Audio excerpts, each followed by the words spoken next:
우리 하나님 말씀 같이 보실까요? 하나님 말씀 보겠습니다. 마태복음 16장 13절에서 20절에 기록되는 말씀, 우리 한 목소리 같이 봉독하도록 하죠. 시작.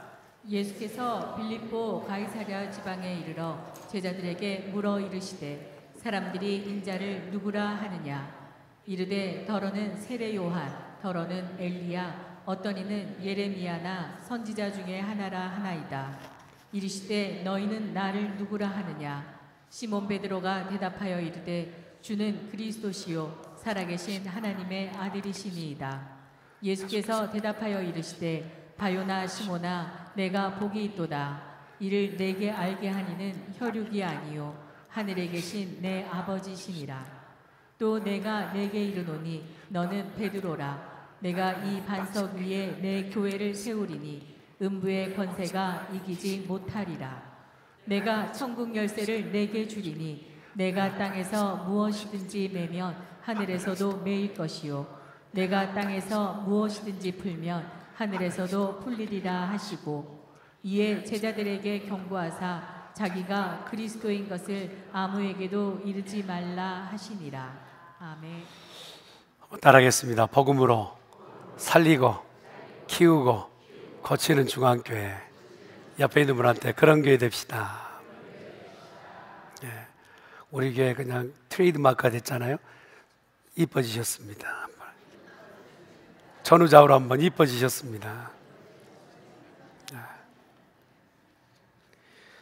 사랑하는 성도 여러분, 오늘 우리는 예수님께서 제자들과 나눈 가장 중요한 운명적인 대화의 내용을 지금 전해 들었습니다. 너희는 나를 누구라 하느냐? 이 질문에 대한 베드로의 대답이 교회가 생겨나게 된 근간이 된 겁니다. 그리고 예수님께서 선언하시고 이제 믿는 사람들에게 어떤 복을 주시는지, 교회에게 어떤 사명을 주셨는지, 이것이 기록되어 있는 게 바로 오늘 본문의 내용이죠. 그러나 현실은 녹록지 않죠. 미국의 형편이야 더 한다 치고 지금 고국에 있는 형편들을 보면 대한민국에 불고 있는 종교다원주의의 실태를 통계 삼아 낸 내용이 있어요. 교계에 흐르고 있는 믿음의 형국에 대해서 기독교 내부에서도 예수 그리스도만이 유일한 구원을 주신 분이라고 말하지 말자 라고 하는 그런 부류가 흐르고 있다는 겁니다. 이게 교회 밖에서 얘기를 하면 조금 우리가 이해하겠지만 교회 안에서도 이런 부분들이 너무 농후하게 들어와 있어요. 개신교 3명 중에 1명은 타 종교에도 구원이 있습니다 라고 말한다는 이 대답의 내용은 아마 오늘 처음 듣는 분은 굉장히 경악을 금치 못할 내용이지. 목회 데이터 연구소에서 연구한 내용이다 보니까 아마 아주 신뢰도 있는 조사인 것 같아요. 2023년 조사한 내용은 개신교 교인의 34%가 다른 종교에도 구원이 있다고 봅니다 라고 대답을 했답니다. 그리고 더 주목할 것은 교회를 꾸준히 출석하고 있는, 새벽 예배도 수요 예배도 주일도 안 빼고 신앙생활하고 있는 사람이 어느 정도 정말 신학이 돈독하다 하지 않겠어요? 그런 분 중에서 4명 중에 1명, 25%가 다원주의에 대해서 그렇게 구원이 다른 종교도 믿으면 구원이 있어요 라고 인식하고 알고 있다는 것이죠. 이거는 신앙의 순수성 부분에서 보았을 때는 얼마나 심각한 문제인지 모릅니다. 타 종교의 가르침을 인정하고 그리고 개신교에 대한 부분에서 타 종교의 가르침에도 진리가 있다고 말하는, 그러니까 썬데이 크리스찬이 다 도합해서 한꺼번에 다 모아서 통계를 내놓았더니 타 종교에도 진리가 있다, 구원을 우선 놔두고 진리가 타 종교도 있다 대답한 수요가 56%가 넘었다는 거예요. 그리고 교회를 떠난 사람들에 대한, 아예 신앙생활 안 하는 분들에 대해서 다시 한번 조사를 해봤더니 물론 지지고 볶다가 교회 떠나는 사람들도 없지 않아 있지만 교회가 너무나 배타성을 가지고 우리만 구원이 있어, 예수만 믿어야 돼 하는 것이 불편하다는 거예요. 아니, 다른 얘기도 구원이 있어 라고 얘기하면 조금 더 불편하지 않을 텐데 예수만 하니 너무 답답하고 콱 막혀있는 사람과 같고 종교 같다 라고 해서 떠난 프로테이지가 29%라는 거예요. 다른 장교에 비해 배타적이다 라고 대답하는 그 인원수가 상당한 숫자를 가지고 있죠. 그건 놔두고라도 신앙을 가르치는 신학교의 분위기는 어떠냐? 신학교 안에도 진보적 신앙을 가지고 있는 그 신학교는요, 이거 말할 수 없을 만큼 엄청나게 진리와 동떨어져 있는 모습을 보게 됩니다. 그렇게 리더십을 갖고 있는 굵직한 교회의 교단의 책임자들도 얘기하는 것을 보면 과거 1990년대 감리교 교회의 변신한 학장이란 분은 이런 말까지 했어요. 기독교 밖에도 구원이 있습니다. 이거는 그냥 일반 성도가 얘기하는 것이 아니라 신학교 학장이 얘기를 했다는 것에 정말 우리의 우려를 금치 못할 부분이 없지, 우려를 우리가 금할 수가 없는 것을 보게 됩니다. 그렇게 앞에서 가르치는 목사님 밑에서 성도들이 어떻게 배양되면 어떻게 가르침을 받을지 심히도 염려가 돼요. 조금 그렇게 리버럴한 교단에서 그런다 치지만 개혁교단이고 보수적인 교단, 우리 교단 같은 합동측 교단 같은 교단의 안에서도 2004년에 한 보수교단에 대표된 한 목사님이 내 마음속에는 부처가 있습니다 라고 이 말을 해서 큰 파장을 일으킨 내용이 있어요. 지금은 더 심각한 영적인 기류입니다. 이런 발언이 대형 교회 가운데서 그냥 버젓이 진행되고 있고 교단들마다 그것에 대해서 그냥 수긍하고 신학교 안에서도 그냥 인정되어지고 이제 바로 나가면 목회하실 그런 신학대학원 안에서 행하고 있는 성경적이지 않는 일들이 너무나 빈번한 것을 보게 되죠. 만약에 예수님이 우리의 구주가 되지 않으신다면 선교하실 필요가 없는 거예요. 선교에 대한 동력을 잃어버리는 거예요. 여러분, 아프리카에서 귀신을 추앙하고 선악단 앞에서 우리가 예전 선진들이 그랬던 것처럼 정한수 떠놓고 물 한 모금, 그릇 떠놓고 거기서 피는 그것이 구원을 줄 수 있다면 여러분, 그들에게 구원을, 예수를 증거할 필요가 없는 거예요. 그러니 어느 나라에 가서 불편함을 끼칠 필요가 없어요. 선교의 모든 동력을 다 잃어버린 것이 예수 그리스도께서 우리의 구주가 되신 것을 부인하게 됐을 때 일어나는 사건들이라는. 그러니 오늘 알고 있는 이 다원주의, 종교 다원주의는 얼마나 사단적이고 얼마나 문제가 되는지 몰라요. 저는 우리 중앙교회 성향이 예수만을 마음의 주인으로 모시고 승리해가는 교인들이 되기를 간절히 축원합니다. 세상은 변한다 할지라도, 얼마나 위협스럽게 우리에게 다가온다 할지라도 우리의 믿음은 편치 않는 성도여야 될 줄 믿습니다. 이 모든 말씀이 성경에 기록되어 있음에도 그것을 역류하려고 하는 것을 보면 얼마나 성경이 훼손되고 있는지 몰라요.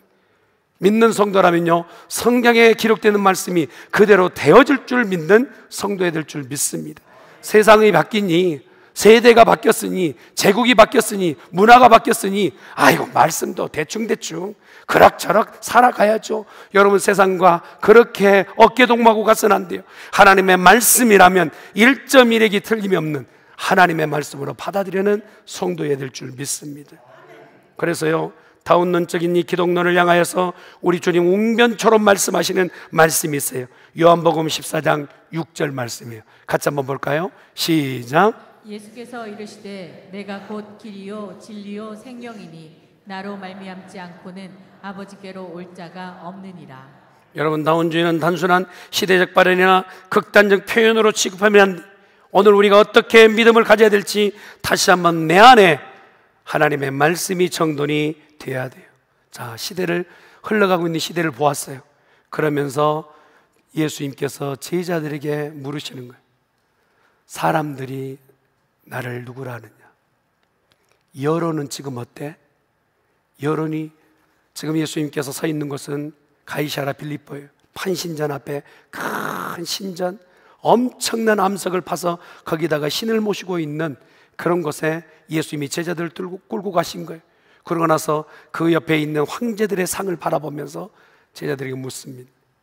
사람들이 나를 누구라 하느냐? 그 여론조사가 됐을 거 아니에요. 그랬더니 대답하길 얘기합니다. 지식 테스트인 것처럼 예수님을요, 또 다른 세례 요한과 같다 얘기도 해요. 엘리야와 같다고 얘기도 해요. 에레미야와 같다고도 얘기해요. 선지자 중에 한 사람인 것 같다 보인다고도 해요. 그리고 시대의 스승이라고 말하는 사람들도 있어요. 4대 성인처럼 그런 사람들도 있어요. 도덕의 교사라고 얘기하는 사람도 있고, 정의를 외치는 자라고 얘기하는 사람들도 있어요. 더러는 그런 사람들입니다. 예수님은 지금 심각해지신 거예요. 구원 얻는다는 일이, 영생을 얻는다는 일이 오늘 하나의 초점의 질문으로 대답을 잘해야 구원을 얻는데, 분명히 예수님이 누구시냐고 질문했는데 답이 오는 것이 절대 구원 얻지 못할 대답만 하고 있는 거예요. 그랬더니 답답하신 예수님께서 그들에게 다시 묻는 거예요. 사람들은 그렇다 치자 너희들은 나를 누구라 하느냐? 한번 따라해 보겠습니다. 너희들은 나를 누구라 하느냐? 여러분, 이 질문이 오늘 우리에게 주신 질문, 교회 8주년을 맞이하고 있는 중앙교회가 어디 서 있어야 되는, 예수님을 아이고 다른 사람 다 믿으니까요, 또 그냥 취미생활처럼 그런 분은 없으시겠지만, 여러분, 예수님을 내가 어디에 놓고 믿고 있는지 점검할 필요가 있는 줄 믿습니다. 그러면서 오늘 물으신 질문의 내용을 보니까 사람들에 대해서는 아예 대중적인 질문을 했어요. 그런데 예수님께서 이 무리에 대한, 제자들에 대해서는 1대1로 질문하신 거예요. 1대1로. 오늘 이 질문이 그겁니다. 너희들은 나를 누구라 하느냐? 각자가 대답해야 되는 거예요. 그냥 뭉개져서 한꺼번에 가는 것이 아니라 나는 예수님을 누구라고 믿습니다 라고 고백하는 그런 고백이 지금 있어야 돼요. 네 부모는 나를 어떻게 얘기하느냐? 네 형제는 나를 어떻게 얘기하느냐? 네가 알는 일가 친척은 예수를 누구라고 얘기하느냐? 또 너희 친구들은 나를 누구라 하느냐? 그걸 묻는 게 아니에요. 너는 지금 나를 누구라고 믿느냐? 나는 내게 생명을 다 쏟고 내 모든 것을 다 주고 그 값으로 영원 생명을 얻게 하는데, 너는 나를 구원하신 예수로 믿고 내가 모든 것을 주님 앞에 내어놓을 수 있는 너의 구주로 믿느냐? 지금 묻고 계시는 거예요. 예수님은요, 우리의 모든 것을 내어 드려도 아깝지 않을 만한 우리의 주인이 되신 줄 믿습니다. 여러분, 머리로 하는 날리지 부분을 얘기하는 게 아니에요. 예수님 나사렛에서 그렇게 나시고 자라시고 그렇게 성장하셔서 잠깐 어렸을 때는 애굽에 피난 가셨다가 다시 되돌아와서 성장하시고 우리 잘 압니다. 예수님의 물 위에도 걸으셨다며요, 뭘 하셨다며요 하는 것도 잘 알아요. 그러나 오늘 주님이 각자에게 묻고 계시는 것은 날리지가 아니라 컴패션. 정말 네가 네 마음에서 예수님을 구주로 고백하겠느냐 말이에요. 할렐루야. 예수님을 네 주인으로 고백하겠느냐? 여러분, 이 고백이라는 게 굉장히 중요하잖아요. 남녀지간에 연애하다가 여자분들이 이 사람이 나를 정말 마음에 두고 있구나 할 때 어느 때 그렇게 되느냐 하면, 고백할 때 일명 프로 안 해보셨어요? 그래서 남자분들이 여자분들한테 프로포즈 하는 경우가 많잖아요. 그렇게 프로포즈하면 여자분들이 감동해가지고 그렇게 해서 그게 수락하고 그렇잖아요. 저는 프로포즈 했다고 생각했는데 얘기 나누다가 엊그제 너무나 중요한 사건을 발견하게 됐어요. 들은 사람은 안 받았다고 그러는 거예요. 안 받고 지금 여기까지 살아온 겁니다. 저는 기적을 걸어왔어요. 사랑하는 성도 여러분, 예수님을 아는 데서 입에서 버릇처럼 나오는 게 아니라 마음에서 고백되어지는 예수, 내 안에서 심적으로 삶아져 나오는 그 고백이 내 신앙의 고백인 줄 믿습니다. 이렇게 돼요. 아는 것에서 멈추는 것 아니에요. 주위에 있는 많은 사람들의 그 여론들은 다 아는 것뿐이었어요. 모르는 사람 하나도 없었어요. 다 아는 것을 자기가 얘기하는 거예요. 근데 그 얘기 아는 내용 갖고는 구원을 얻을 수 없었음을 성경은 얘기하고 있습니다. 너는 나를 누구라고 고백하느냐? 그랬을 때 오늘 베드로가 얘기하잖아요. 주는 그리스도시요 살아계신 하나님의 아들이십니다. 한번 따라하겠습니다. 주는 그리스도시요 살아계신 하나님의 아들이십니다. 여러분, 예수님이 얼마나 기다리셨던 대답이었는지 박수를 치셨던 것 같아요. 박장대소를 하셨던 것 같아요. 얼마나 놀라고 기뻤는지 참 기뻐하시면서 말씀하신 것이 느껴져요. 바 요나 시몬아 네가 복이 있다 말씀. 바 요나에서 바는 벤이란 뜻이 아들이란 뜻이고 요나는 요한이란 뜻이. 그래서 요한의 아들 시몬아 네가 복이 있다. 이것을 네게 알게 한 것은 혈육의 부모로부터 나온 지식이 너를 알게 한 것이 아니야. 이것을 알게 한 것은 하늘에 계신 아버지께서 너를 알게 하셨다. 아멘. 사랑하는 성도 여러분, 오늘 주는 그리스도시요 살아계신 하나님의 아들이다 라고 이 고백하는 이 시간, 저와 여러분은 하나님의 자녀임을 확증받게 될 줄 믿습니다. 이 세상 그 어떤 것으로 하나님의 자녀로 확증받을 수 있냔 말이에요. 내가 얼마나 수고해야 하나님의 자녀가 될 수 있을까요? 얼마나 재산을 많이 모아서 하나님께 드려야 그것이 용납되고 받아들여질까요? 이 땅의 그 어떤 것으로는 하나님의 자녀의 자격을 취득할 수 없어요. 그러나 오늘 이 고백이 있습니다. 주는 그리스도시요 살아계신 하나님의 아들이십니다. 이 고백은 하나님께서 우리에게 베풀어 주신 구원의 문을 여는 놀라운 역사가 있는 줄 믿습니다. 그러니 우리에게 이 고백을 잊지 않고 살아야 돼요. 예수님은 우리의 주인이 되시나요? 아멘. 그렇게 되길 간절히 축원합니다. 어떤 분은요, 예수님을 내 주머니에 동전처럼 지갑처럼만 사용하신 분들이 계세요. 꼭 필요할 때만. 여러분, 그런 돈 아낄 때 지갑도 예수님을 그렇게 믿어서는 안 돼. 내 인생의 모든 주인이 나의 주 예수 그리스도라고 고백해야 될 줄 믿습니다. 나는 하기 싫은데 주님이 원하시면 가야 되고, 내가 하고 싶은데 말하면 하지 않는 주인의식. 하나님이 나의 주인, 우리 주님이 나의 주인이라고 고백하는 우리 중앙교회 모임이라면 이 8주년 이후에 우리 중앙교회는 더 거룩하게 아름답게 성장하게 될 줄 믿습니다. 베드로의 신앙 고백을 주님이 들으시면서 18절 말씀에 이렇게 말씀하세요. 18절 말씀 한번 볼까요? 시작. 또 내가 내게 이르노니 너는 베드로라. 내가 이 반석 위에 내 교회를 세우리니 음부의 권세가 이기지 못하리라. 베드로라는 뜻은 작은 알갱이의 돌이란 뜻이에요. 자갈이란 뜻이죠. 조그만 돌멩이들 모임인데, 예수께 너 베드로지? 예, 베드로인데요. 근데 비슷한 어감으로 내가 네 고백을 페트라 삼고 그 위에다가 교회를 세우리라. 여러분, 그러니 베드로 위에다가 교회를 세웠다는 얘기가 아니고, 베드로가 고백하였던 주는 그리스도시요 살아계신 하나님의 아들이십니다라고 하는 이 고백 위에 우리 중앙교회에 서 있는 줄 믿습니다. 그 교회인 거예요. 그 교회. 그래서 오늘 이렇게 고백하는 교회에다가 약속이 3가지가 있어요. 어떤 약속을 주셨느냐? 우리에게 복을 주시겠다라는 거예요. 아멘. 옆에 있는 분한테 복 받으시길 바랍니다. 그런데 기억하세요. 이 복은 소유를 말하는 게 아니에요. 보통 인생들이 얘기하는 것은 무엇을 가졌느냐가 복을 측정하는 도구로 삼는데, 소유가 복이 아니라 존재가 복입니다. 우리를 여기 있게 하시고 하나님의 자녀 되게 하시고 하나님의 백성 되게 하신 것이 이 땅 그 어떤 것으로도 바꿀 수 없는 복인 줄 믿습니다. 얼마를 가져야 우리가 복 있다 말할 수 있겠어요? 인생요, 여러분, 많이 가지면 그것에 만족할까요? 그거 아니에요. 여러분, 인생의 욕심은요 꼭 태평양 바닷가 앞에 곱부와 같아요. 죄송합니다.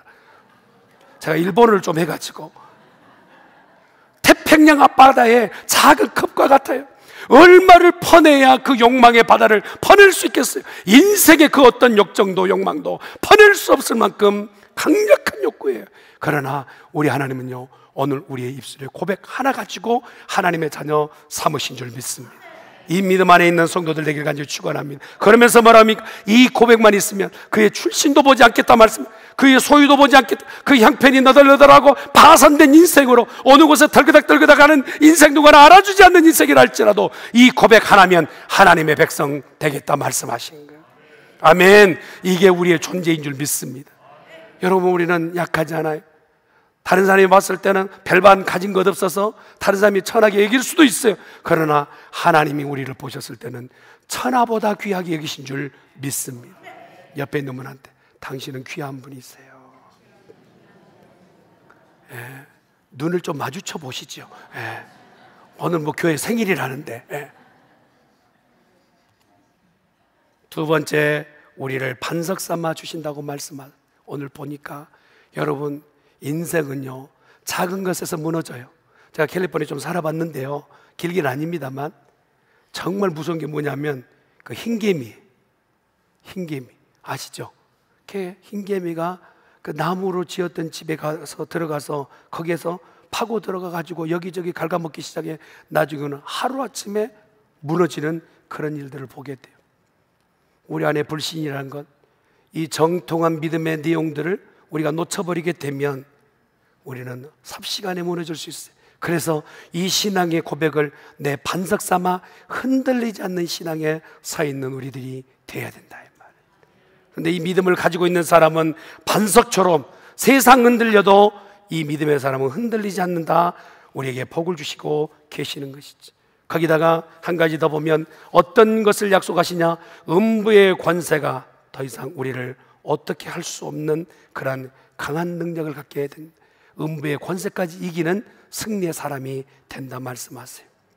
죽음의 권세가 얼마나 정말 많은 인생들에게 위협하며 다가옵니까? 내 인생의 어두움을 만끽했던 사람, 그런 어둠의 시기를 지나본 사람 알 거예요. 질병으로 어둠을 지나고 사업 실패로 어둠을 지났던 사람들 말이에요. 그러나 그때 우리를 그곳을 지나게끔 했던 것은 무엇입니까? 예수 그리스도를 믿는 믿음으로 그 어둠도 지나게 된 줄 믿습니다. 음부의 권세가 이기지 못하는 복, 이게 오늘 우리에게 주신 복인 줄 믿습니다. 말씀을 정리해 갈게요. 사랑하는 성도 여러분, 거기다가 최고의 복은 뭐냐? 교회로 불려진 우리들에게 천국의 열쇠를 주시겠다 말씀합니다. 아멘. 여러분, 천국 문 앞에 섰을 때 내가 오늘 너를 이 천국에 드릴 이유가 뭐냐라고 물어봤을 때 대답 잘해야 돼요. 대답 잘해. 천국을 이곳에 드리려면 네가 이 안에 드릴 이유가 뭐냐라고 했을 때 제가요 여전도 회장으로 한 30년 했는데요, 헌금 어마어마하게 했는데요. 물론 잘하셨어요. 그러나 그것이 천국 문을 여는 열쇠는 아니, 예수를 믿어 구원 얻게 된 줄 믿습니다. 천국 문을 여는 열쇠를 누구에게 줬느냐? 우리 중앙교회에다가 줬단 말이에요. 아유, 감사합니다. 이런 극한 반응 너무 좋아요. 네. 여러분, 천국 문의 열쇠를 누구에게 맡겼느냐? 절간에다 맡긴 것도 아니고 뭐 선앙단에다 맡긴 것이 아니라 중앙교회에다 맡기신 줄 믿습니다. 그런데 얼마나 놀랍냐면 한 땅에서 묶으면 하늘에서 묶이고 땅에서 풀면 하늘에서 풀리는데, 여러분 기도할 때마다 악한 마귀 사탄의 괴계에 대해서 묶는 기도하면 하나님께서 권세와 능력을 발하셔서 이 땅 가운데도 사단 마귀가 얼씬하지 못하게끔 묶어내신 줄 믿습니다. 또한 이 땅 가운데 잘 안 되는 인생이 있어요. 어렵고 힘든 인생들이 있어요. 교회 갑심하여 기도할 때마다 이곳에서 풀면 하늘에서도 풀리는 역사가 있게 될 줄 믿습니다. 저는 우리 중앙교회가 앞으로 더 기대되는 것은 믿음으로 이렇게 고백하는 성도들의 모임이기에 우리에게 주시겠다 약속, 이 약속을 붙잡고 승리하는 거룩한 공동체 되기를 주 예수 그리스도 이름으로 축원합니다. 기도하십시다. 전능하신 여호와 하나님 아버지, 내 교회를 세우리라. 너희의 교회가 아니다, 내 교회다 말씀하신 주님, 몇몇의 교회도 아니고 임목사의 교회도 아니고 장로님들의 교회도 아니고 우리 주님의 교회임을 믿습니다. 주님, 이 원어십을 주님 앞에 올려드리오니 주여 신앙의 고백에서 흔들리지 않게 해주시옵시고 우리 중앙교회가 날로달로 부흥성장하게 하여 주시옵소서. 감사하고 예수님의 이름으로 기도드리옵나이다.